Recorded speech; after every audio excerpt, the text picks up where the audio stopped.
You are listening to This is Oklahoma, hosted by Mike Hearn, telling stories of Oklahomans and those that have made it their home. This podcast is presented by the Oklahoma Hall of Fame, telling Oklahoma story through its people since 1927. For more information on the Hall of Fame, go to www.oklahomahof.com and follow them on Instagram for daily updates at oklahomahof. So I mean, and it's fun to look back on it, right? And you know, like I said, there's plenty of stories in there that we can't share, but you know, just looking back at the, you know, when you're skating through this warehouse, you know, and just like huge liability, huge, you know. Just like, Emily was like, "You need to put the skateboards away," and I was like, "Yeah, you're probably right. It's probably a good idea." But you know, it's 3 years is such a short amount of time. Yeah, right? I mean, it's nuts. I mean, you know, right now it's, you know, we've got NBC downstairs doing interviews with us, and I'm like, what? You know, I'm like, yeah, a lot of David's so good of our public relations stuff. You know, getting us out there. It's you know, Yahoo News has picked us up. We've had a great track record of you know, we can look at our different milestones and they've been documented. It's been really cool, and I know you look at this stuff. We, you know, from 19 to now 2022, we've had a lot of awards. You know, I've been the CEO of the Journal Record. Yeah. And, you know, I mean, that's all awesome, and it's great that we're getting recognized by the Daily Oklahoman, the Journal Record. It's like, and we're at Cannabis. It's like, this is, you know, I feel like we're being the trailblazers for Oklahoma in this wild west industry that we're in. It's been, you know, I go back and now I'm look at it, and my kids still don't know what I do. You know, it's Natalie's still asking me, "Hey, Dad, can I come to your office?" I'm like, and she knew I was in real estate, and I still kind of tell her we're just trying to be real careful to protect. And you know, that's what's so wild about it is my son and daughter are going to grow up, and it's not going to be illegal to them. Right. It's not going to be a bad thing. It's going to be medicine. Yeah, it's just medicine to them. And you know, for us growing up, and I mean, I got in trouble in 8th grade for this stuff. Yeah. And mom caught me in 8th grade with this stuff, you know, and it's like, it's crazy. Yeah. It's absolutely crazy that my kids, one, that they still don't know what I do, because I smell every day I come home. And I know you're in here now. It's for the first time here. This place smells. But you know, it's when's the right time? I don't know. Right. Well, she'll figure it out. Yeah. You know, they're talking about drugs at school now, so it's, you know, with trying to teach them, you know, don't do drugs, and I'm like, well, this is kind of a weird thing. Yeah. And then you see, like, so what's interesting is when I first came here and I saw back home we call them pharmacies, right? Out here they call drug stores, and I was like, that's the first thing I thought. I was like, that's very weird to me, being from out of country, out of state. But I mean, to that point, like, had you guys had any bumps in the road with the stigma stuff, and just kind of like, you know, the old type Oklahoma, you know, because other states were just like, yeah, well, you know, we're good with it. Yeah, but like, I mean, it's Oklahoma's pretty old fashioned. Yeah, they welcomed it though. It was crazy. Everybody wanted it. You know, that's what was surprising. It was, I've always kind of kept it quiet. I mean, this is. I think my first post was when we had our Hunter's Harvest, because I don't post a lot of it online. I did, you know, my mom was, it took me a while to tell my mom what I was doing. Like, and I thought she was going to just be so mad at me. But she was like, no, it's great. Yeah. She's like, good for you. It's a good opportunity. I was like, what? Like, she's like, no, you know, this is something that's new. But yeah, you know, I haven't been real vocal about what I've done. I mean, you know, my close friends know, people know, but I'm not out screaming at the world about it. But vlogging every day. Yeah, exactly. A YouTube channel. Yeah, exactly. I mean, which a lot of people do. Right. You know, it's been pretty. You know, it's been pretty welcoming. I mean, people don't like people just. are cool with it now. It's pretty interesting to see how it's changed, how it's evolved over the 3 years, especially. I think it's a good thing for the state for sure. We're creating jobs. We offer health insurance, we offer dental, we offer vision, we have a 401k plan for our employees. We're one of the few cannabis companies that do that. There's not a lot. We have banks, we have payroll. We're set up like a big boy business, and it took a lot of work in the beginning because nobody wants to touch you. They can't touch you because of the federal stuff. The banks, knowing that our bank had been banking this in another state. I'm like, okay, we have a pathway to being able to have a bank, but the payroll companies, there's only like one or two that will deal with cannabis. The insurance, it's hard to get insurance because it's like you guys are. They're all insured, and it's through. And they get federal, Well, and then if there's only a few people doing it, they can charge you whatever. We pay our fair amount of.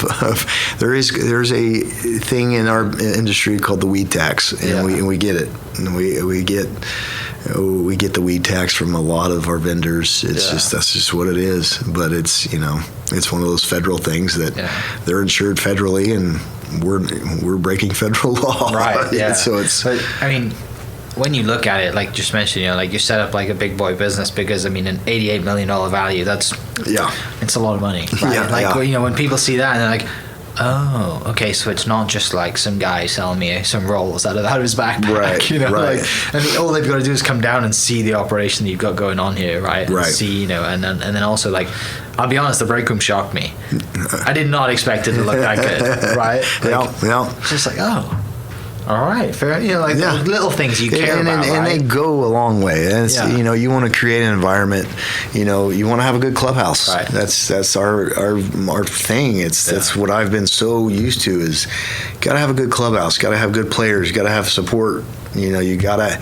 We're just running it like a big ball club, and that's the way I look at it. I'm like, this is a big ball club, and there's a lot more people on it. But your core team is the guys that are going to help you get this done, and on a day to day, because it's a grind. A lot of people don't see this side of it, but it is a grind. It is hard work. It is filthy work. And it's not easy. It's agriculture, isn't it? Nothing in agriculture is easy. And we're growing inside. That's not normal. It's one of those things where you got to control your humidity. You got to control all your. There's so much that goes into it. People think it's easy, and it's not. And that's why I think it's been crazy what we've been able to accomplish in the small 3 years that we've been doing it. Did you get? Start getting national recognition before the Oklahoma people started realizing stuff was going on? I say that. David does such a good job of getting us out there. He really does. He's a magician at that stuff. Where, we've been on Presswire, we've been on. He does a lot of good stuff just because he knows it. He knows. He comes from $1 billion company. He's a smart guy, and he's helped us along the way get us to where we are. Just like Austin, we kind of all stay in our lanes, and he's good at that stuff. He's the one that puts the application in, like, hey, we want to try to win awards to be recognized as doing business with Continental, and doing business with in the same categories as these mid-sized companies. Obviously Continental's way bigger, but just these companies that you get recognition for doing good work. And so that's what he's done, and it's paid off for sure. Have you had a moment yet in the last 3 years where you just like wake up? I'm sure there's sometimes you wake up and like, I gotta go to work today, and I still don't believe what we do. But has there been a moment where you're like, stand at an award ceremony, whatever it is, you're like, oh, this, it all makes sense, but just a moment that you just kind of look back on, like, this is also crazy. It was the first time. I hate public speaking. Everyone knows that about me. I love being in small groups and talking, but I've gotten better. I've kind of embraced it. But the first time, I think it was 2019 when we got the top workplaces in Oklahoma, and I had to go up and talk in front of, I don't know, there's a couple thousand people there with other companies, and I was like, David, you're gonna go talk, and then they're like, no, you were talking. It's you, And so I went up and said a few words, and it was like, man, this is real. This is a big deal. Yeah, this is a big thing that we're even in this room, because it's there's not too many that went this big anyways, but for us to be able to, for our employees to say that, hey, because it's a blind survey, so our employees are saying this is a great place to work. It's in me leading the team. It's just like, man, wow. It's like, I've always been on teams, but it's just one of those things. I was always a silent leader. I was never, I'd speak up when I needed to, but I was always a silent leader. I would just go out and perform. And now when I was talking about evolving as a human in the last 3 years, now I've kind of embraced being able to talk. Like, normally I would have said no to you. This is I like doing this stuff, but I'm like, you know what? I got to start embracing it more. Let's get the word out and just be like, hey, we're not stopping here. It's one of those things where we got to figure out where we want to grow and continue to do good work and provide medicine for Oklahoma. I mean, and doing it the right way. Because I mean, to that point, a lot of people would have seen that. You sell half the company, $44 million. However, that's split up. Whatever chunk you're getting is still a lot of money. A lot of people would be looking at an exit, right? Yeah. If we sold half, we keep going and get an exit, and then I'm gonna be on a beach somewhere. But back to your point, I get the sense that it's obviously a business is great and it's about building a business. But it's about a lot more than that. Oh, absolutely. Because you've seen firsthand, the clients or people who've been in here that said, no, this really helps me. And I guess initially you might not have thought that. Initially it's like, this is a great opportunity. Yeah. I'm an entrepreneur. Let's go make some money. Right. And then the longer you get down the road, it's like, oh, I see the actual impact. 100%. Yeah. I mean, I'll go to our dispensaries, and especially early on, the guy came in and was like, I've been battling cancer. And he's like, you guys, thank you for what you're doing. It helps me. Yeah. And we hear those stories all the time. I mean, I was at lunch with a guy today. He was like, I've been taking Ambien for 2 years. And he was just like, I'm off of it now. I'm taking gummies and I sleep better. And I'm like, that's what this does. It gets you off of the Ambiens, the drugs that just are not good for you. Right. And this is a plant. And I mean, think about it. We're so early into cannabis. I know California and Colorado have been around for a long time, but the research that's going into this stuff, it's crazy. Yeah. I mean, we've been tied to COVID. Like, hey, this helps you with COVID. I'm like, what? Yeah. No. I'm like, yeah, sure. You guys print that. I mean, it was on. It was a big article that some of the properties in THC and CBG. I mean, there's so many. The research is just because a lot of these schools that do these research companies, they can't touch it because they get federal funding. Yeah. Oklahoma State, being an agriculture, they can touch hemp, but they don't want to mess with marijuana because they're a state school that is federally funded. So there's a lot of stuff that still is to come, because once they open it up federally, then they can start figuring out, how far can we really go with helping people, getting people off the opioids, that's one thing that's so great about Oklahoma. I mean, I hear about all these people, like, I used to take 10 pills. Now I take nothing and I'm on gummies. It's like, this is amazing. Like, it's something just as discreet as a gummy as well, right? It's not like you're rolling, you're walking down into the office smoking a fat reefer that's, like 6 inches long, just like, what's going on? I feel great. Yeah. It's discreet. And a lot of people probably came out of the woodwork that when it went legal were like, oh, I've been doing this for a long time. Oh, yeah. A lot of friends of mine were just like, same, you just have no idea, right? And these aren't just like, these are pretty high up people. Right. It's like, oh, fair enough. Yeah, it's a lot of people do. A lot of people still are quiet about doing it, but a lot of people do it, and a lot of people swear by it. And I'm like, if we can help one person, right. That's great. And I know we're helping a lot more than that. But yeah, it's been really cool to see that, just the stories and that's why Austin is so passionate about it, because he's like, that's how he started.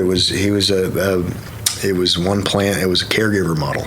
We still have it here, where somebody with cancer or something, they want to go that route, and so basically you partner with that person. You grow their medicine for them, and that's the caregiver model, and that's how he started. And so it's like he sees it. It's whether you get a little relief. It's just it's still fascinating to me because I'm still learning. Right. It's like we go and look at the plants. It's like. Yeah. It's like, man, I'm still learning the properties of it, how to read and react. It's very interesting to like still learn. We're so. I've been growing for 3 years. You just made a comment that we're not done yet. Basically, plans for the future. This is going to become more. Less. You're going to be able to do a lot more, right? Hopefully the feds will pass it, and just the doors will open. And obviously you've been in such a great position, and you've done such a great service up to now for the last 3 years. I guess people are going to look to you first. Yeah, that's when you sit around this table with your, with the 5-6 guys you got, and you're like, Yeah, that's what's next? It's such a tough question because the industry is still so unknown. Right. Is the federal government going to open up the borders and allow exporting to other countries? Are they going to allow? So we don't know. So that's why it's one of those things. We want to be big. We want to be nimble. Just because it changes so quickly in this industry. Yeah. If the feds come out and say, okay, let's do this. Like, what does that look like? Now Philip Morris is in. Now Budweiser's in. Pfizer's in. It's happening. It's already happening. Yeah. And so they're already working on stuff behind closed doors. We know they are. Yeah. But it's like, do we want to be big enough to where we can either compete or we're going to get gobbled up? Yeah.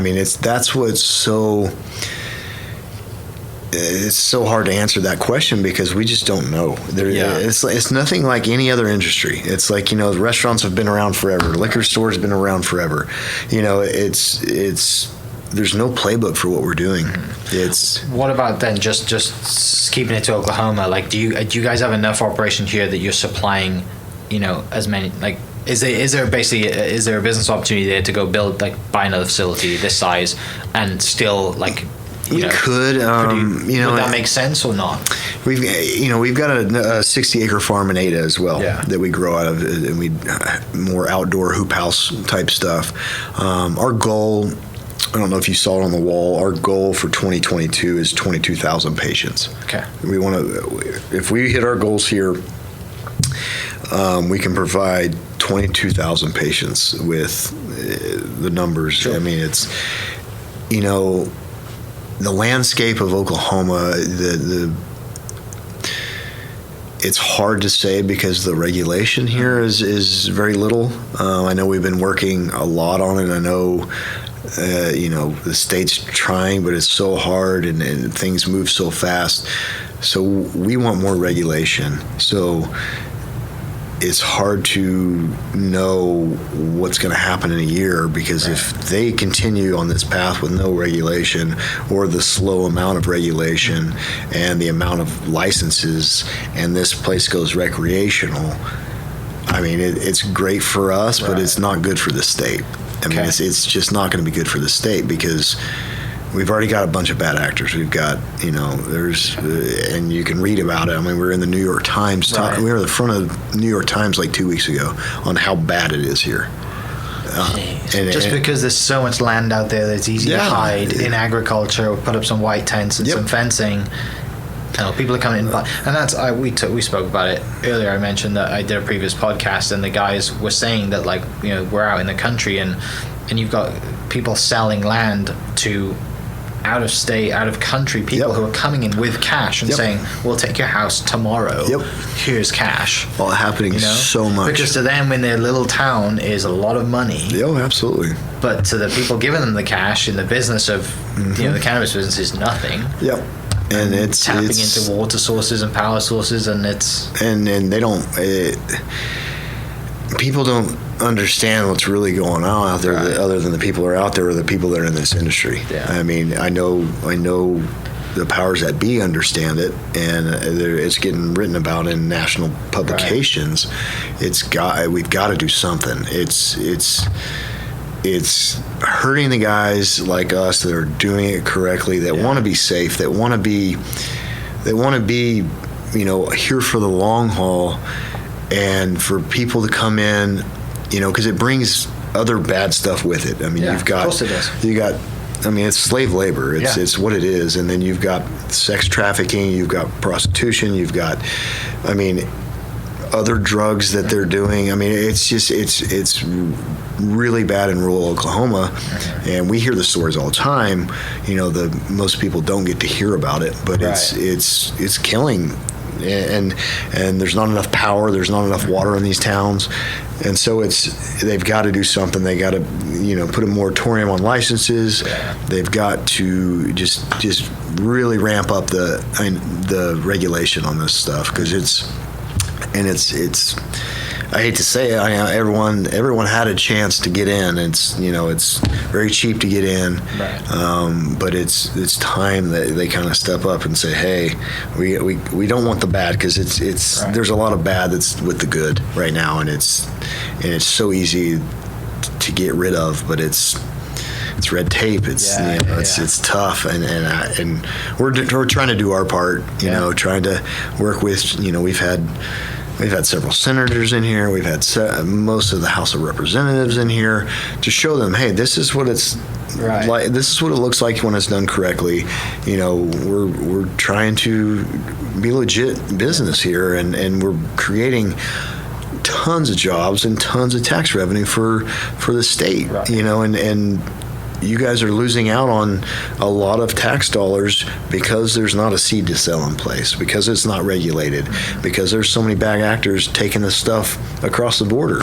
So it's, you throw your hands up and you're like, still in the Wild West. Yeah, it still is. It absolutely still is. So that's, when I walked in and I saw a security guard, I was like, oh, I guess that makes sense. Like I didn't expect it at all. I just expected to walk into an office, and I was like, the security guy was like, oh, what are you here for? I was like, oh, check in. Now it makes sense after hearing the story. Initially, I was like, that's kind of odd. But it makes sense. Have you guys had any trouble like that or not? People probably don't even realize you're here. There's no big sign outside that says we're growing inside. Like 3 windows. So it doesn't really matter. No, we want to protect our employees. We've got 24-hour armed guards at all of our facilities. Just because it's, we're still working with, it's a cash business. So it's, you can't use credit cards. Jesus. So I didn't think of that. So it's, and there's a lot of product in this building, and, but we want our people to feel safe, and I want to feel safe. It's one of those things. We just, and we're kind of in a bad part of town. I won't give out the address.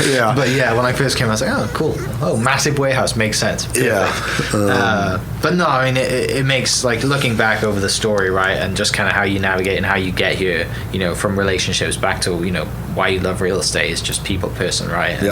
And then, finding the right people, and then giving people ownership in a business to, that speaks to me a lot, because a lot of people who, they think they see this opportunity and they want to keep it all to themselves, right? Instead of just saying, hang on, if I build the right team, like you said, how much of the business do you want? Come work with us. Like, this is only going to benefit all of us. And there's so many lessons in that for people listening as well. Like, regardless of the business, the model is still the same. There's still like the blueprint to success is pretty much the same regardless of what business you're in. So that's really cool to hear that. And then taking care of employees, just being a good human being, really. That's what it comes down to. That's exactly right. And then, like I said, you get phone calls and like I said, you got NBC here today. Right? Like, You know, it's crazy. It's like, you know, sure, you can come do a piece on us. Right. You know, they found us online and realized, okay, these guys are in Oklahoma. Like, wow, like they're doing something. They're doing it right. Yeah, and doing it right. So yeah, it was pretty interesting to, you know, get that phone call yesterday, and now we're having to give interviews, and hopefully it'll, you know, come out really good. And so finishing up, then how many, I guess, because it's not like you guys have like a, you know, I mean, it's because your distribution, so the dispensaries come and buy from you, right? So you're not like, no one can walk in off the street and buy from you, right? Correct, yeah. So it's pointless giving out an email for someone listening and says, oh, I want to buy this. How many, you know, dispensaries do you guys sell to? And I mean, is it pretty much... You know, we've got the 2 storefronts that we own, and then we're in probably over 300 dispensaries across the state. Okay. We've got a Tulsa presence. We got a hub in Tulsa, you know, and then, you know, our 2022 goals are more dispensaries that we own.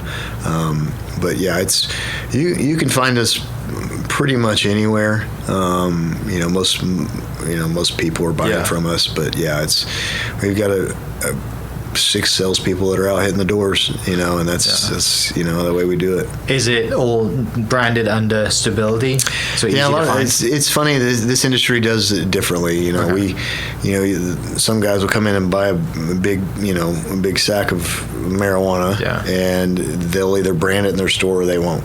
And we're not, you know, you can't put a sticker on flour. I mean, it's just one of those things.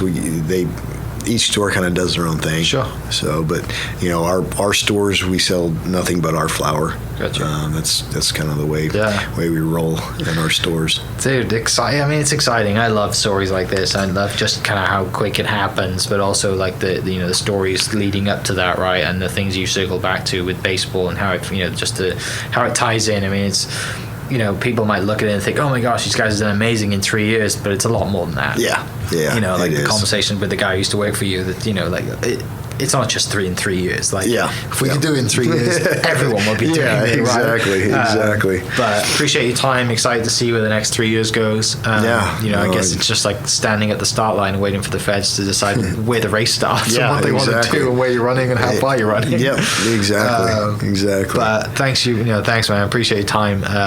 For everyone listening, I guess I mean, I won't post any links to anything because I don't want. Well, you can just, if you want to find it, you'll know how to find it. But yeah, thanks so much. You can tell our link. You can throw Stability Cannabis. All right, I'll throw the link out there, and you can read plenty of articles. And if someone's listening and they think, you know, that they can't probably like me, like I've never ever taken it, because thankfully I've never needed it. Never been in a position where I thought that like I was aching, couldn't sleep. I mean, I'm 31 years old and never really had a big medical scare. But if you're someone that is thinking about it, do some research, read out kind of the website, you know. Yeah. There's plenty of it out there. There's a lot of information out there. 22,000 patients hopefully this year, and we'll have this 22 plaque up here filled up with more awards and on to the next one. So, Mike, thank you for taking the time out of your day to come visit us. And you know, we like to show it off. It's one of those things we're super proud of it, and you know, the more people that get to see it, the better for me. Yeah, you've got to see it, right? You can't explain it. Yeah, you have to come and see it. Yeah, it's one of those things. It's you come in. We're so jaded now. You know, we're here every day, and you know, the girls from Oregon yesterday that came in, she's like, I've been in this industry for a long time, and she's like, this is the best grow I've ever seen. And I was like, that's just a huge compliment for us, because it's, you know, I'm like, these are people that have been doing it for a long time. And she's like, this is just amazing. And it's like, it gave her hope. She was like, it gives me hope for Oklahoma that you guys are doing it like this. And I'm like, well, thank you. You know, but seeing it is just, you got to see it. You got to see it. Awesome. Well, for everyone listening, I appreciate you tuning in. There'll be a video of this, and some clips will go out on other social media platforms, so you can see those. But we will catch you next episode. Cheers. This podcast is presented by the Oklahoma Hall of Fame, telling Oklahoma's story through its people since 1927. For more information on the Hall of Fame, go to www.oklahomahof.com and follow them on Instagram for daily updates at OklahomaHOF. Thank you for listening. We are inspired by those around us and hope that you are too. Make sure you subscribe to this podcast on your favorite podcast platform and leave us a review so we can keep telling your stories. For more great Oklahoma content, follow This is Oklahoma on Facebook and Instagram.